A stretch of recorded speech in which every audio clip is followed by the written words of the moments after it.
Die seiner Hit. Sie singen und sie tanzen, ans Horn denken's nicht.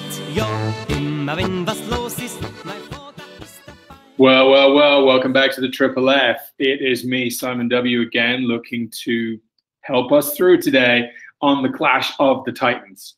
Here we are. It is the 15th of June. It is the middle of the month, and we are poised for a great contest this evening.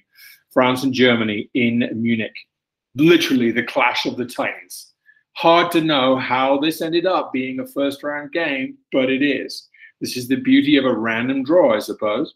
It's the beauty also of the Germans having a difficult qualifying campaign and not quite being the force that they have been.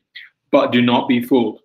So we have literally the glitterati, the Galacticos of European football clashing tonight in Munich. We have in the starting lineups, there are no less than 7 Bayern Munich players, 2 PSG players, and 3 Real Madrid players. So over half the players on the pitch are going to be from those massive clubs. We have 2 of the greatest nations in tournament history. Both teams have won the Euros and the World Cup on many occasions. The Germans, what can you say about the Germans? The old adage is never bet against the Germans, and I certainly would not. The Germans won the Euros in 72, 80, and 96, unfortunately, at Wembley. And of course, as we know, with all the stars on their shirts, they've won the World Cup now 4 times, most recently being in Brazil, where they actually crushed the hosts in the semi-final. The French, got to remember, as when I was a kid, they won the Euros in 84 with the great Platini teams. They then popped up with the World Cup on home soil in 98, Euro 2000. Should they have won the Euros in 2016 again on home soil? Absolutely. They really shit the bed on that one. And of course, they won the World Cup in Russia a few years ago. So we genuinely do have the heavyweights of world football. This is more like a quarterfinal, a semi-final, or dare I say it, a final. Absolutely incredible that these 2 teams are playing on the 4th or 5th day of the tournament here.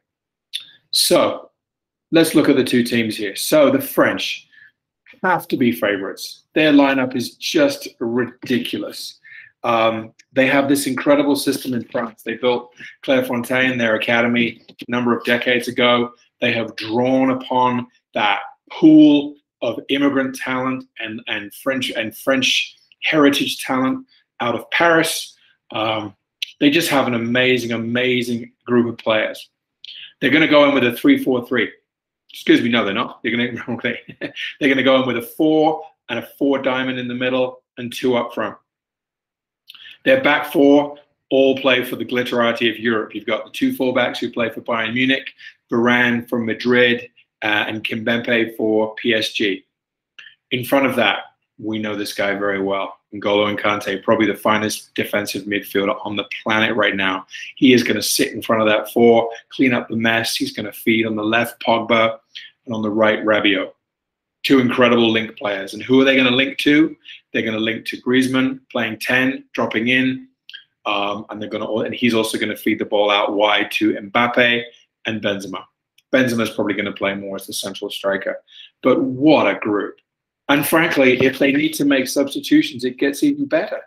I mean, the French can bring on a Giroud if they want a target man. They can bring on Kingsley Coman, playing either left or right, usually right side, another Bayern Munich player, a very exciting winger. Thomas Lemar, Atletico Madrid, to play on the left.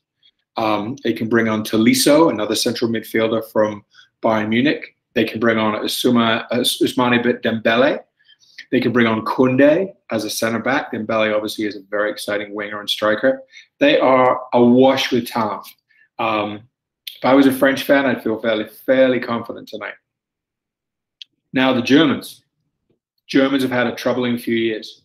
Germans had a very difficult World Cup in 2018.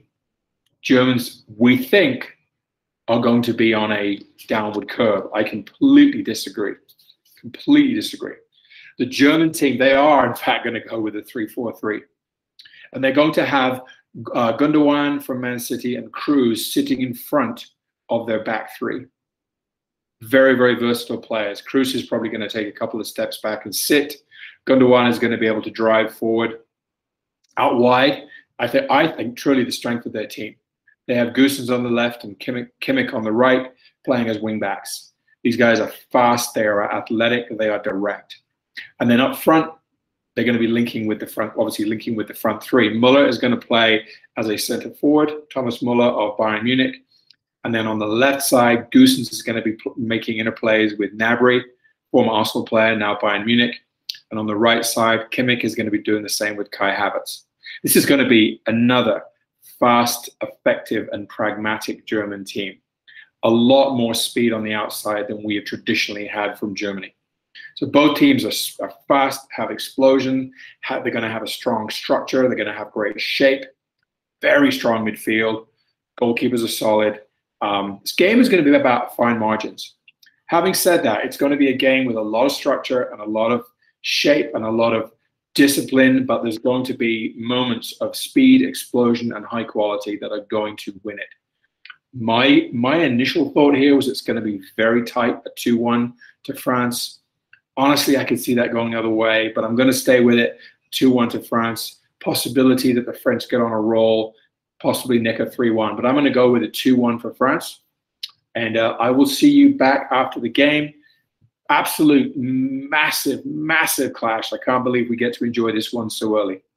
All right, I will see you guys when the game has finished.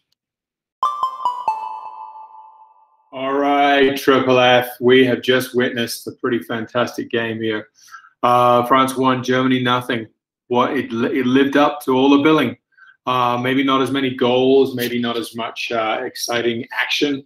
But in terms of an opening game of a tournament, strong teams, fabulous shape, really nice tempo, extremely high technical quality. If we look at how the game went, the Germans really, I thought, did themselves proud today. As I said in the preview, they came in really under a cloud. It's Joachim Löw's last tournament. A lot of his legacy is going to be based around this. They have been quite underrated, but actually they really pushed all game. I thought they had fabulous energy, and I think it was probably fair to be a 1-1 game. Of course, we saw the rise and the use of VAR during the Premier League season, and there it was again. And actually, I'm really glad it was being used tonight. Both of those VAR decisions from the goal by Mbappe on 66 minutes, and then right at the end for Benzema, absolutely, absolutely not goals and offside. And that really would have killed off the game and been an injustice to Germany. I felt that Germany, again, really, really pushed hard. I think that the French are a superior team. But this had really had everything that a game of this quality should have had. Again, very, very strong, very, very, very tight structure. Both teams came out and filled space, especially the French. So let's take a look at the French now and how I thought they did and how they can be moving through. Very, very well organized, held their two lines of four extremely well indeed. And Kante is the best, one of the top 5 best players in the world.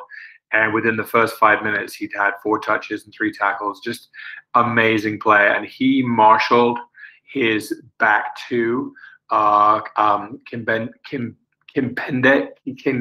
I can hardly say it, and Varane. He worked beautifully with his center halves, allowed them to pick up the 2 French strikers or the 2 French forward players, be it Mbappe or Benzema, and sat in front of them. The fullbacks tucked in and held shape too. And they really marshaled and really closed down those half spaces, which is the what modern strikers are looking for. Pogba and Rabiot in the middle were busy, absolutely busy. Controlled the ball, spread it, made sure that they cut down space in front of Kante as well. The French were billed. Was this their perfect performance? Absolutely not. But they had so much intelligence, so much pace, so much experience. Their front three were very lively today. they will go very far in this tournament. In fact, we may have already seen the tournament winner in France. It is theirs to lose. They will be playing the last 2 games at home in the group, and then they will undoubtedly be in Paris for one of the knockout games as well. So French fans, watch this space. It could be your year yet again. The Germans, the Germans, I think, showed a lot more energy than we were expecting. They are young, they are lively, they're talented.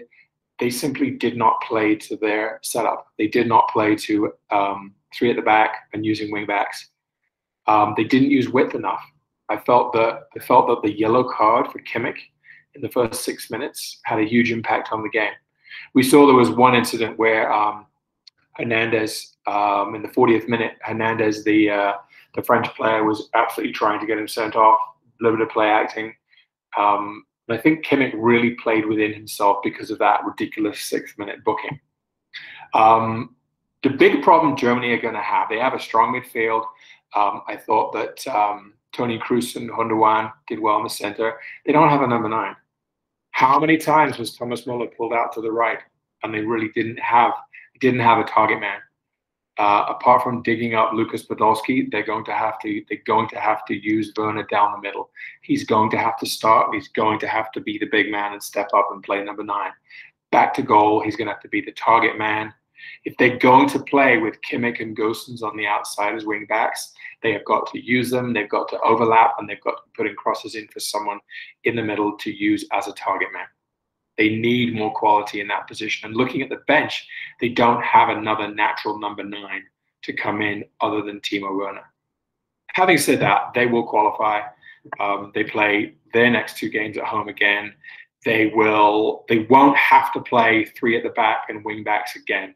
And I suspect they will revert back to a 4-4-2 because Portugal does not have the electric pace of a Griezmann, an Mbappe, etc., which is why I think they played a 3-5-2. So both teams, I think, will go through.